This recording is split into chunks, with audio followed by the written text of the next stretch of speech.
The cold air of the Monroe County Family Court clung to my skin like a warning. I sat motionless, my back pressed tightly against the unforgiving wooden bench as the second hand on the large courtroom clock ticked far too loudly. It was Monday, 8:45 a.m. I had been here since 7, unable to sit still at home, unable to breathe freely anywhere. My hands clenched into fists in my lap, nails biting into my palms as I stared at the man sitting 2 rows in front of me. Brandon Keller, my ex-husband, dressed immaculately in a navy suit, perfectly tailored to match the persona he wore like armor. Calm, polished, unshakable. The same man who once threatened to leave me on the side of the road in a snowstorm for talking back, now smiled faintly at the judge as if we were all at a brunch meeting. My stomach churned. Sitting behind me was my 7-year-old daughter, Sophie, her tiny frame half buried in the folds of my mother Helen's coat. Sophie clutched her favorite stuffed penguin, Pepper, so tightly that the worn fabric looked ready to split. Her wide hazel eyes never left me. I wanted to turn around and tell her it would be okay, but I couldn't lie, not today. The judge, the Honorable Melanie Harmon, entered precisely at 8:50 a.m. The courtroom fell silent as the bailiff called the room to order. Judge Harmon was tall, lean, with sharp gray eyes that missed nothing. She adjusted her reading glasses and shuffled the thick pile of papers before her. My name, Elise Morgan, and Brandon's were printed in bold at the top of the custody case file. My chest tightened painfully. Brandon's attorney, a tall man with slicked back hair named Richard Ames, stood first. His voice was soft yet calculated. Your Honor, my client, Mr. Keller, seeks full physical and legal custody of his daughter, Sophie Keller. He believes shared custody has proven detrimental to the child's emotional well-being. I stopped breathing. The words hit me harder than any blow ever could. Brandon Keller sat beside his lawyer, completely unbothered, adjusting his tie. He didn't even glance my way. I stared down at my trembling hands. I wanted to stand. I wanted to scream. I wanted to say that he was lying, but the words lodged somewhere deep inside my throat, immovable like a stone. Richard continued, citing erratic emotional instability and inability to provide a structured home environment as grounds for removing me from Sophie's life. My pulse roared in my ears. Each sentence felt like another nail in the coffin Brandon had spent years building for me. Brick by brick, lie by lie. Judge Harmon finally looked up. Her gaze locked onto me. Ms. Morgan, do you have a response at this time? My lips parted, nothing. The courtroom became heavier, suffocating. I stared helplessly at Sophie. Her legs swung nervously off the bench, her small face full of quiet fear, and something else. Something steady. The clock on the wall ticked. I lowered my gaze and exhaled shakily. I was losing my daughter, and I could not stop it. Then, from the back of the room, a tiny voice sliced through the oppressive silence. Clear, steady, braver than I had ever heard it. Your Honor, I brought a video from Daddy's phone. I think you should see it. Everything froze. 3 months earlier, life had been simpler if not easy. Our little duplex on Monroe Avenue in Brighton, Rochester creaked with the soft noises of an old home. The pipes groaned at odd hours, the floorboards sang under late-night footsteps, and the radiator hissed like an impatient old cat. It wasn't perfect, but it was ours. Sophie called it the nest. She insisted the soft pink curtains in her room made it feel like the inside of a cotton candy cloud. Every night, I read her 2 stories instead of 1, even when I was bone-tired from work. We curled up together under her quilt, covered in tiny suns and stars, while her loyal companion, Pepper the penguin, sat at the foot of the bed like a silent guardian. I worked from the cramped dining table turned home office as a freelance copywriter. It barely paid the bills, but it let me stay close to Sophie. We made it work. Macaroni and cheese nights, weekend puzzles, sidewalk chalk drawings that stained the driveway until the rain washed them away. Sophie's laughter echoed in every room. That sound was my oxygen. My mother, Helen Morgan, lived just 2 blocks away. She never knocked. She arrived with lasagna or chicken soup, scrubbed my bathroom when I wasn't looking, folded laundry I swore I didn't need help with. I used to protest. Now I just whispered "thank you" against her shoulder when words failed me. "You're doing better than you think, Elise," she would say. "You're not just surviving. You're showing her how to survive, too." I believed her, most days. One of the things that kept us grounded was something I'd created during the worst days of the divorce, the truth jar. A simple mason jar on the kitchen counter where Sophie could write any question or fear and fold it inside. We would pull out one note together each night before bed. Sometimes the questions were silly. Why do cats hate baths? Other nights they gutted me. Will Daddy stop loving me if I live with you? I had promised Sophie the truth, always, no matter how much it hurt me to say it out loud. I told her love wasn't something that disappeared based on addresses or holidays or signatures on a court document. I thought that was enough. I thought I was protecting her by shielding her from the ugliest parts of what Brandon had become. I had no idea that Sophie had been quietly collecting her own truths. The cracks in the foundation of our little nest were already forming, even if I couldn't see them yet. It started slowly, the way winter creeps into Rochester. Not with a single storm, but with a cold that settles into your bones before you realize the season has changed. About 6 weeks before that Monday in court, the signs became impossible to ignore. Sophie came home from Brandon's house quieter, withdrawn. The sparkle in her hazel eyes dimmed just a little more each Sunday evening. She wouldn't tell me why. Not at first. She only clung to Pepper tighter at bedtime, asking for the lights to stay on a little longer. Brandon had always been controlling, even back when we were married. What I mistook for protectiveness had been something far darker, a need to dominate every choice, every detail. Now he micromanaged from afar, disguised as concern. He criticized what I packed in Sophie's school lunches. He texted me demanding to know why I picked her up 2 minutes late. He insisted on reviewing her homework even on weeks she was in my care. I saved everything: emails, text messages, voicemails. A private folder on my computer held screenshots of the cruel words he hurled at me behind closed doors. Words no child should hear her father say about her mother. Words I never shared with Sophie because I thought sparing her the truth was protecting her. Until the night she found me crying silently at the kitchen sink. I hadn't meant to let the tears fall. I stared at the half-washed dishes, chest tight, the weight of it all unbearable. Without a word, Sophie tiptoed into the room, her soft pajama feet whispering against the linoleum. She draped her small blanket around my shoulders and stood next to me, just stood there. I couldn't stop shaking. I couldn't even speak. Later that night, she asked her first hard question. I was tucking her in when her voice came out so softly I almost missed it. "Mom, do you ever get scared around Daddy?" My breath caught painfully. I sat frozen at the edge of her bed. Sophie stared down at her cereal print pajamas, tracing the stitching absent-mindedly.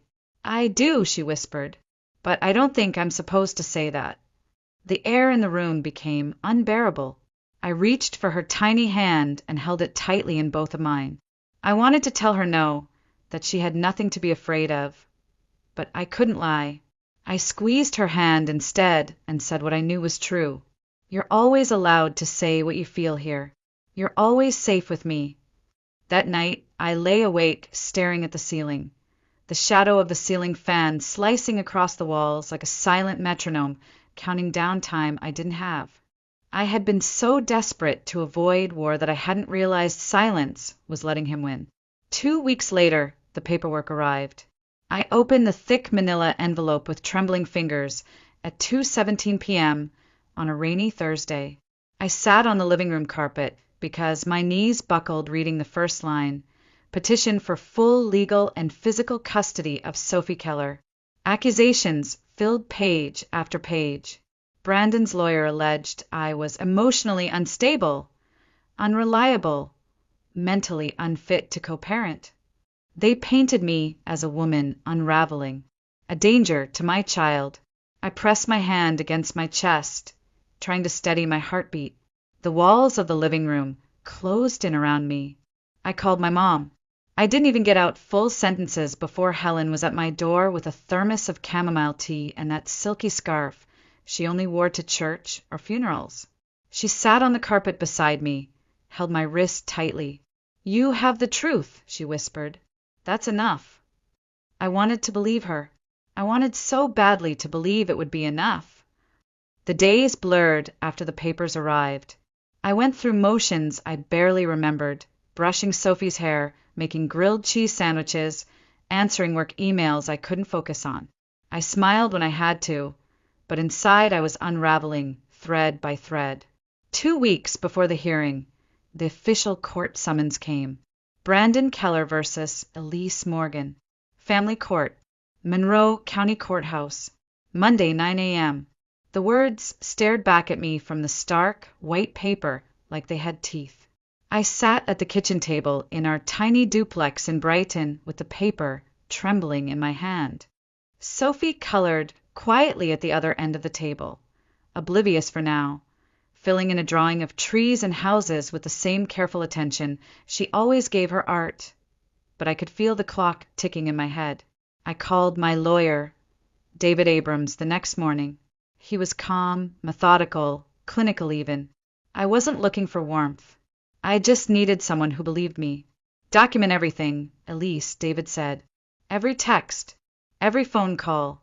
Keep your emotions in check at the hearing. Don't interrupt. Don't argue.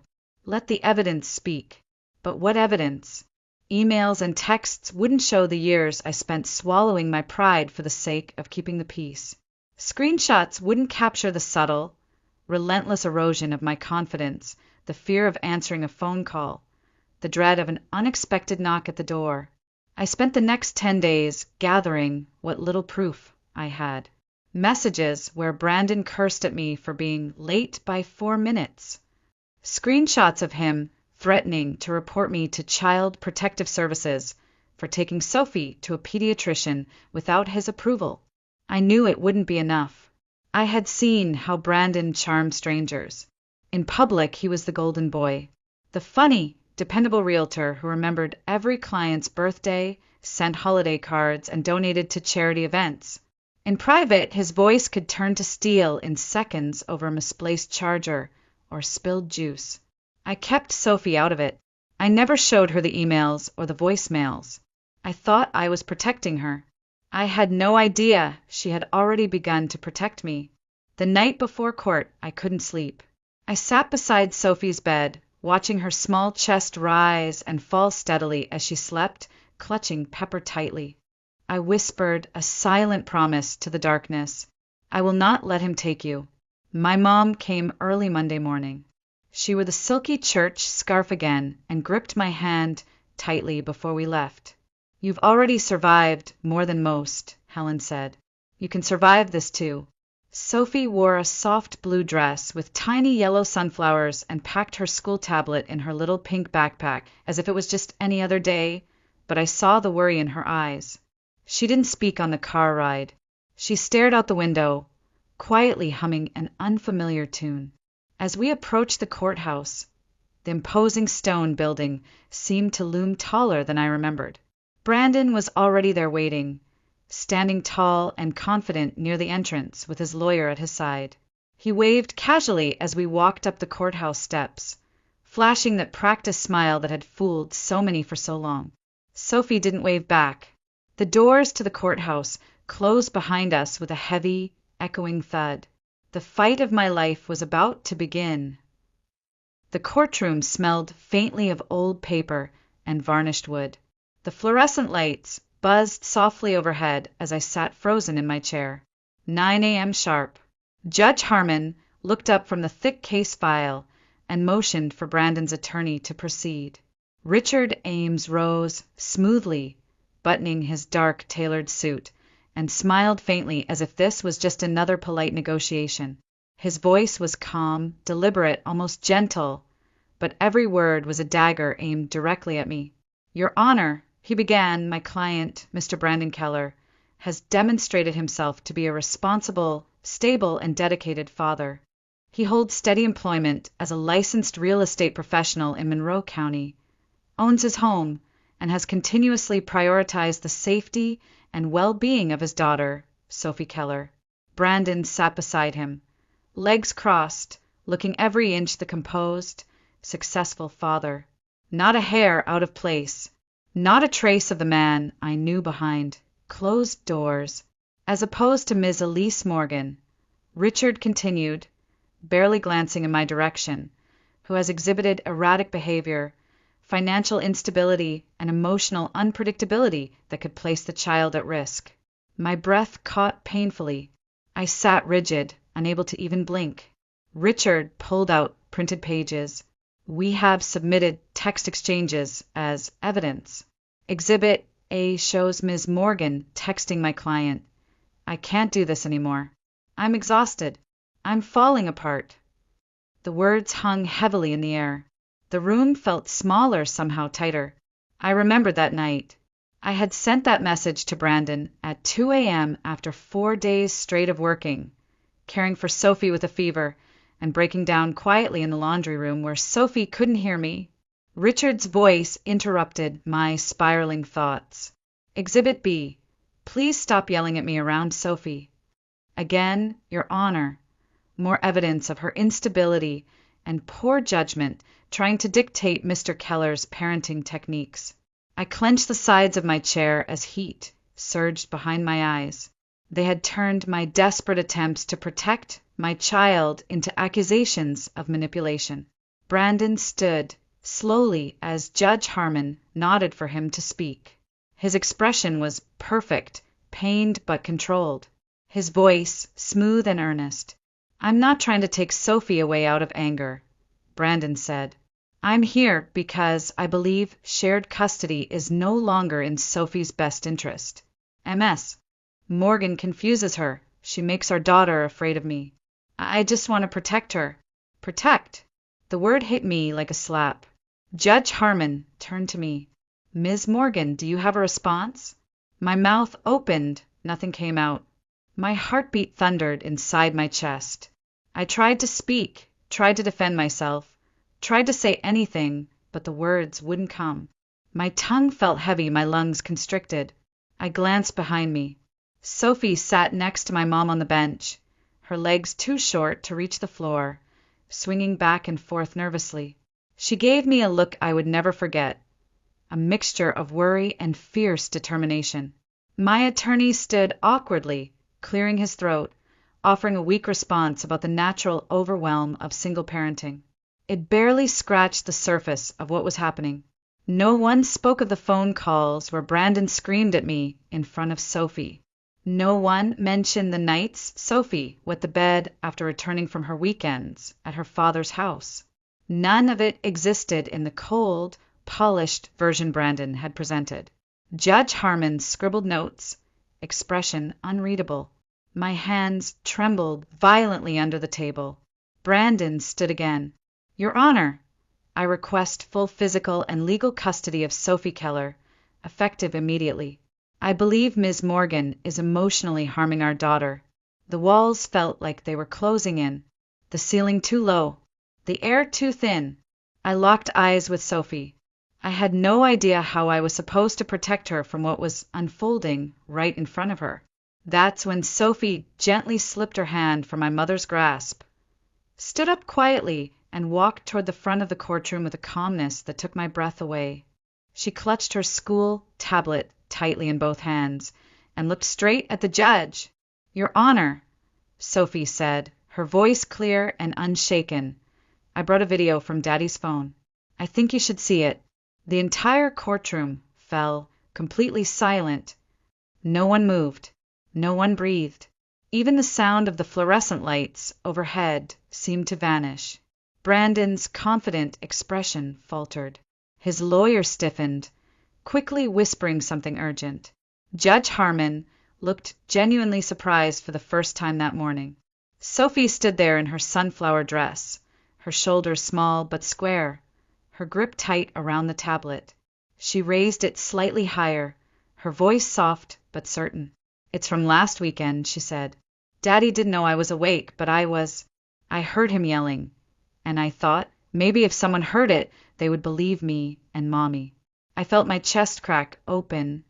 My sweet, brave child had done what I never could. Judge Harmon gestured to the bailiff. "Bring it here."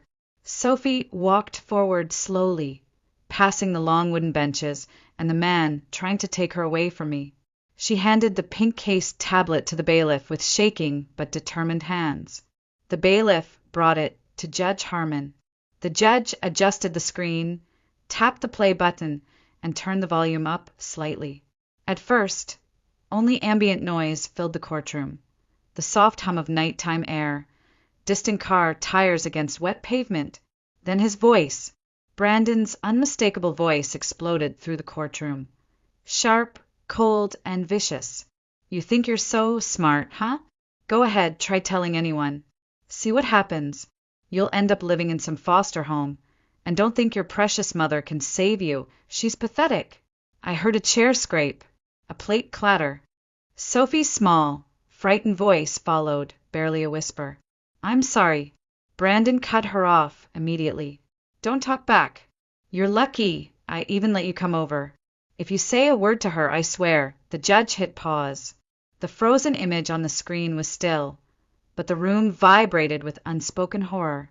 Brandon sat rigid, his jaw clenched so tightly I could see the vein pulsing in his neck. His lawyer leaned in close, whispering frantically. Brandon ignored him. Judge Harmon stared at the tablet for a long moment before she slowly looked up. Her voice, calm and even, cut through the dense silence like a blade.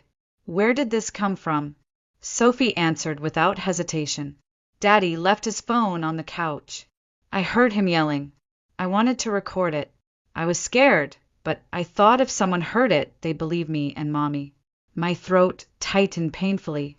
My brave little girl had been scared, but she had made a plan. She had acted with more courage than most adults I knew. All I wanted was to run to her, scoop her up into my arms, tell her she never should have had to do any of this. But I stayed in my seat frozen because this moment belonged to her. Brandon's voice suddenly rose, strained, defensive. "Your Honor!" That recording was taken completely out of context. I was disciplining her. She was misbehaving. "Enough!" Judge Harmon interrupted, her tone sharp, final. The word cracked across the courtroom like a whip. Brandon fell silent instantly. The judge looked at Sophie and softened. "Thank you for being brave," she said. "You can go back to your seat now." Sophie nodded and walked back, her steps a little slower now as the weight of what she had done settled onto her small shoulders. Helen reached out, pulled her into her lap, and held her tightly. Judge Harmon shifted her gaze back to me. "Ms. Morgan," she said firmly, "do you have anything else to add?" This time, my voice came without effort. "No, Your Honor," I said, steady and certain for the first time that day. "I think my daughter said it all." The judge nodded once, leaned back in her chair, and quietly closed her eyes for a long, thoughtful pause. When she opened them again, her entire posture had shifted. She was no longer deliberating. She was deciding. "In light of this evidence," she announced slowly, "I am calling for an immediate review of all custody arrangements. Until that process is completed, full temporary custody will be granted to Ms. Morgan. Mr. Keller will have only supervised visitation rights." She turned her gaze toward the bailiff. "Please escort Mr. Keller from the courtroom until further notice." Brandon bolted up, stunned. "You can't be serious!" He shouted. "Sir," the bailiff warned, stepping forward. Brandon's lawyer scrambled to collect papers as Brandon glared furiously around the courtroom.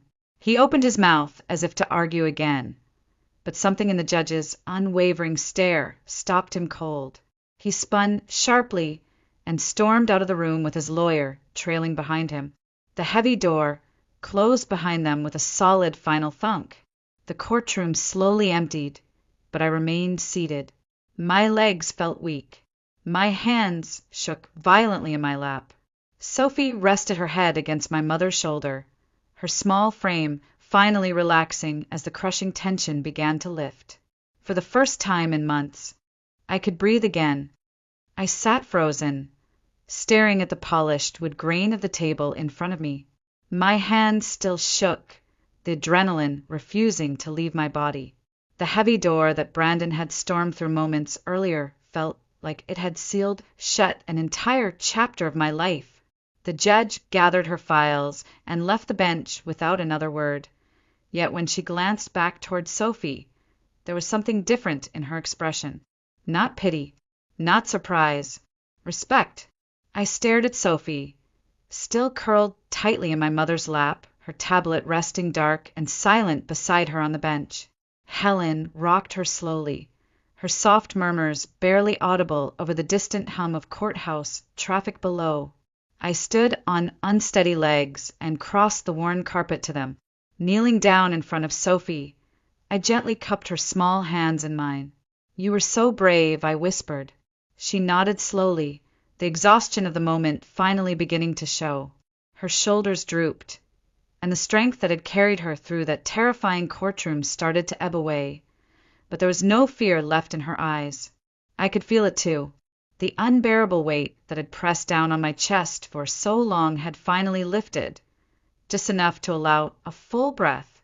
I looked around as people trickled out of the courtroom. A few glanced at us sympathetically. One older woman mouthed the word brave as she passed. I took Sophie's hand again. "Do you want to come with me?" I asked softly. She slid from Helen's lap and nodded, slipping her tiny fingers into mine as naturally as she had since the day she learned to walk. We stepped out into the corridor, the noise of other courtrooms and distant chatter feeling strangely muted. We walked down the long marble steps of the Monroe County Family Court together, step by step, hand in hand. Outside, the gray Rochester sky hung heavy over the city. The wind nipped at Sophie's dress and whipped loose strands of my hair into my face. I didn't care. I stopped at the bottom of the steps and crouched down to Sophie's height, brushing her hair behind her ears. "Are you okay?" I asked quietly. She stared at the concrete sidewalk for a long time, then finally shrugged. I didn't want to do it, but I had to. I felt my throat tighten again. I squeezed her hand gently. "I know," I said. "I'm so proud of you. You shouldn't have had to carry that alone." She blinked back tears, but stood straighter, the resolve still flickering behind those hazel eyes. "I didn't know if they would believe me," she whispered. I brushed my thumb across the back of her small hand. "They did, because you told the truth, because you were strong enough to speak up when no one else could." Her eyes met mine, bright with unspoken emotion. "Does this mean I don't have to go back to Daddy's house anymore?" The question hit me like a punch to the chest. I pulled her into my arms and held her tightly, pressing my lips against her soft hair. "You're safe," I whispered fiercely. "That's what matters. You are safe." The bailiff had given us a few more instructions before we left. A temporary supervision schedule for Brandon, court-appointed counseling evaluations before any further access would even be considered. I knew the fight wasn't completely over, but the worst part was behind us. The hardest moment, the unbearable silence of being unheard, was over. That afternoon we didn't go home. I couldn't bear the stillness of the duplex, the echoes of what had almost been taken from us. Instead, we went straight to my mother's house. Helen had already unlocked the door by the time we arrived. The familiar scent of chicken soup drifted from the kitchen. "It's warm out." I laughed softly as I set Sophie's backpack down. Helen waved a hand, already stirring the pot. "I make soup on emotional days. It gives me something to stir when everything else feels out of control." Sophie sat at the kitchen table, drawing silently with a box of crayons while I filled out more legal forms on the couch. At one point, she wandered over and slipped a folded piece of paper into my lap. I opened it carefully. It was a drawing of two hands holding a heart, bold red letters scribbled beneath. "Truth is brave." I stared at it, unable to stop the tears from falling silently down my cheeks. Not the quiet, hidden kind of truth I had spent years thinking was enough, but the loud, undeniable truth that finally freed both of us. Sophie said nothing. She just climbed onto the couch and leaned against my arm, her small head resting heavily on my shoulder. The sun began to dip below the horizon outside the window, and for the first time in years, I let myself believe that tomorrow might not feel so heavy anymore. For weeks later, I stood outside the same courthouse that had once felt like a prison. The heavy limestone walls no longer loomed over me like they used to. This time, my steps were steady as I walked up those same worn stone steps with my attorney at my side and Sophie's small hand tucked firmly into mine. The air was crisp, autumn leaves swirling around our feet as Rochester eased into early fall. The weight in my chest was still there, but lighter, manageable, something I could finally carry. The court-appointed counselor's report had arrived the week prior. I sat frozen at my kitchen table the moment I read the opening line. Subject displays controlling behavior, emotional instability, and a concerning lack of empathy for the well-being of the minor child. Brandon had denied everything. He had worn his best suit again, rehearsed his polished lies, but the video had spoken louder than any of his empty words ever could. That night in court was a wound he couldn't charm his way out of. As we stepped into the same courtroom, Sophie squeezed my hand tightly. I smiled down at her reassuringly. She didn't need to speak this time. She had already done more than enough. Judge Harmon entered at exactly 9 a.m. as before, her expression unreadable. The hearing was brief, clinical, but to me, every second stretched like hours. I held my breath as she read from her final decision. Based on the evidence presented, the counselor's report, and in consideration of the best interest of the minor child, full physical and legal custody of Sophie Morgan is hereby awarded to Ms. Elise Morgan. The respondent, Mr. Brandon Keller, is to have strictly supervised visitation no more than twice a month at a neutral visitation center under the supervision of trained professionals. No overnight stays are permitted until further order of this court. My entire body sagged, relief rushing through me so fast I had to grip the bench for support. I blinked hard, swallowing the emotion that threatened to overtake me. Brandon didn't speak. He didn't even look at me. His face was carved from stone as he collected his papers and left the courtroom without a word, his attorney scrambling behind him. The moment the door shut behind them, I exhaled fully for what felt like the first time in years. Helen stepped forward and hugged both me and Sophie tightly, her voice soft but fierce against my ear. "You did it." I shook my head slowly. "No," I whispered, glancing down at Sophie. "She did." Later that evening, we went to Sophie's favorite diner, the one with the red booths and the animal-shaped pancakes. She sat across from me, poking absent-mindedly at her food with her fork. "Is it over now?" she asked quietly. I reached across the table and gently covered her hand with mine. "It's safer now," I answered honestly. "We're not done growing through this. There will still be hard days, but we're not afraid anymore." Sophie nodded solemnly and then gave me the tiniest, most knowing smile. She twirled her straw in her chocolate milk. "I'm glad I told," she whispered. "So am I whispered back. I still replay that courtroom moment over and over sometimes. Brandon's mask shattering when Sophie stood. The unwavering strength in her small voice. She had reminded me that real power doesn't come from shouting or winning arguments. It comes from standing up for the truth. Even when you're terrified, no one will believe you. In the weeks that followed, I returned to therapy, not because I was falling apart, but because I finally had the space to heal from what I had survived. I realized I had spent so long bracing for the next attack that I had forgotten what it felt like to breathe without flinching. That would take time, but now I had the time. Sophie's drawings started to change too. Her sketches of dark skies and closed houses slowly gave way to trees with deep roots, kids holding hands under open skies and bright, vibrant sunflowers. One afternoon, she taped a drawing of a mason jar onto her bedroom wall. It was our truth jar. She had drawn it large, with bold letters. Truth is brave. Every night before bed, she reminds me to check it. The other night, I pulled out a note that read, "Do brave people still get scared?" I smiled, tucked the note into my palm, and said, "Yes, sweetheart. They just don't let fear be the end of the story." A few days later, I pulled out another folded paper. This one simply asked, "Can kids protect grown-ups too?" I looked at Sophie and smiled warmly. "You did. I tell this story now because I know somewhere out there is another woman sitting in silence, wondering if the truth will ever be enough, wondering if anyone will believe her over the polished lies of a man who performs the perfect version of himself in public. I want her to know sometimes the truth doesn't come from a lawyer, a courtroom, or a file folder full of evidence. Sometimes it comes from the smallest voice in the room, a child who has seen too much and who decides silence is no longer an option. I used to think being a good mother meant shielding Sophie from anything hard or painful. Now I know it means standing beside her as she faces it, teaching her to speak truth even when her voice shakes. We still have hard days, but we are no longer defined by them.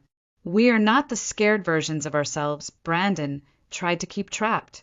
We are loud when we want to be, quiet when we choose to be, and above all, we are free.